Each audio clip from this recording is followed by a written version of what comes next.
essa caminhada veio, assim, não foi do dia para a noite, foi tendo um pai que nos levava, mesmo a gente chorando lá por causa dos trapalhões, né? Porque era na hora dos trapalhões. E aí ele dizia que ele ia dar sorvete para a gente, então a gente ia. E isso fez toda a diferença na minha, eu digo forja, né, espiritual. Eu fui forjada na fé, no amor, no exemplo. Minha família teve isso. E depois é uma escolha. E eu escolhi caminhar vendo a presença de Deus. E hoje, eu acho que todos esses conhecimentos, algumas pessoas iam maldizer, eu estou me abençoando, porque eu acho que sem ele eu não teria conseguido. Tiveram noites realmente traiçoeiras, difíceis, como tem na música, né? Sim. Mas eu tô, meu Deus, eu tô no barco junto. Uma amiga minha disse assim: eu te vejo, Regina, ela me chama de Regina.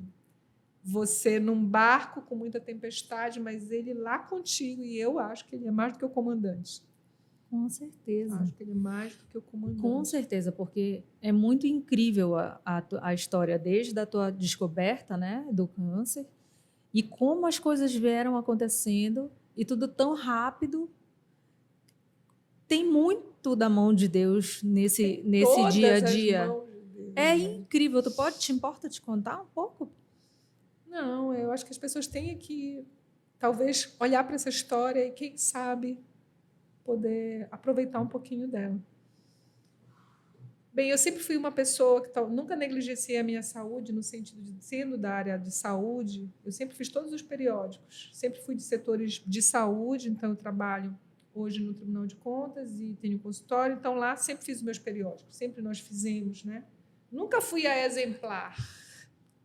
Vira mais Nunca fui a exemplar, no sentido de... Até para eu ir fazer os meus exames, era assim, eu deixava rapidinho, ia lá, pedia uma liberação, voltava, porque o trabalho era, né, o meu modelo da minha mãe, a minha mãe tem hoje, vai fazer 73 anos e ela trabalha quase todos os dias. Então, o trabalho, para mim, era uma das coisas, como exemplo, né? E eu dizia que, em algum momento, eu não tinha que ser assim. Então, eu sempre fui aquela que eu saí de cirurgias dirigindo. Fazia endoscopia, saía dirigindo. Isso, hoje, eu jamais faria. Eu acho que você tem que ser cuidado, se permitir ser cuidado. Eu não sabia o que era isso. Porque a gente chama isso de independência ou de força, e não é. E não é. Verdade. Você tem que ser amado e cuidado e ter uma rede de apoio. Então, nessa caminhada toda, né, da descoberta da doença, aos 48 anos, praticamente, dentro dos meus periódicos, eu já estava organizando meus periódicos. E eu já estava agendado na minha volta. Porque eu já faço em dezembro, então eu já tinha agendado em novembro para poder levar para minha ginecologista. E ela tinha me pedido. E quando eu estava viajando, eu descobri no meio dessa viagem. E de lá para cá eu voltei fazendo isso e tudo aconteceu. Assim, mas espera, tu descobriu agora, ano passado. Ano passado. Ano passado. A minha viagem foi final de outubro.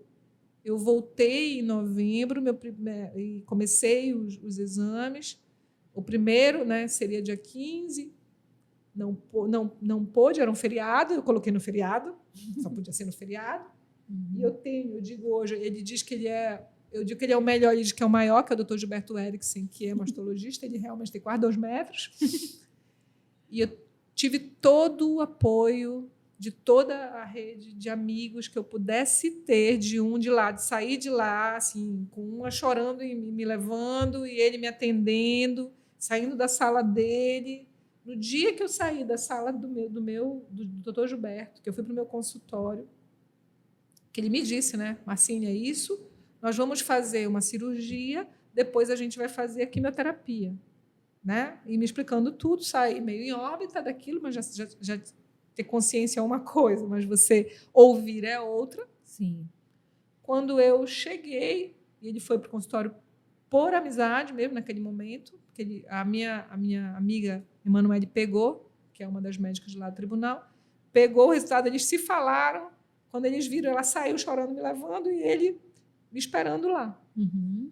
Quando eu cheguei no meu consultório, minha primeira paciente saía do tribunal mais ou menos de 14 horas e 14h10, meu primeiro atendimento. Eu estava pensando, minha paciente atrasada, foi quando a minha filha liga, mostra o exame, e nesse dia ela me disse que ela estava grávida. Então, não tem como eu pensar que dentro de todo o meu processo não tem as mãos de Deus. Todos os dias, exatamente todos, de grandes impactos e de dificuldades, eu tive respostas amorosas que eu quero chamar de Deus. Então, eu sempre fui devota do Sagrado Coração de Jesus, sempre fui. Sempre de ter ido nas novenas, nas minhas viagens, ir nas igrejas e estar ali do lado, em todos os lugares que tinha, do lado. Eu fui e vi o Sagrado Coração de Jesus nessa minha viagem, nessa última, conversando com ele, pedindo para nos proteger, né, de tudo que a gente ia, porque era um cruzeiro. Eu nunca tinha feito um cruzeiro, e era um cruzeiro internacional, então eu não sabia como é que seria. E nesse momento todo foi de muito amor. Então, vim de lá com muito amor, e cada um, do primeiro exame que eu fiz, que foi um exame normal de imagem, né, que eu ia fazer, o médico chamava Ângelos. E eu agora, na volta, vendo a remissão já vi a remissão, já vi o resultado, já sei como é que está. E, graças a Deus, antes de terminar a minha segunda parte agora, que é mais intensa, ela é mais forte do que eu estou fazendo agora, que amanhã eu estou fazendo a minha 12ª, então acaba o ciclo branco, começa o vermelho. É toda semana, o outro é a cada 15 dias. Uhum. Eu já disse para ele, já voltei com ele para poder fazer essa imagem de novo, quis fazer com ele.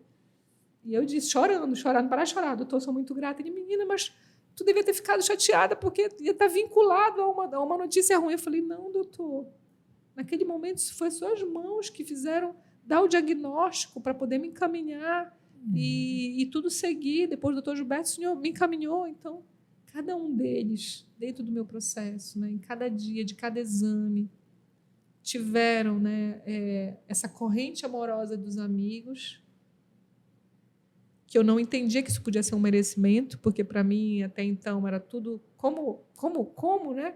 Tanto amor, é tanto amor. Eu acho que eu estava pedindo desculpas por ter tanto amor. Eu não sabia o que era isso, eu sabia o que é doar, eu sabia o que era receber.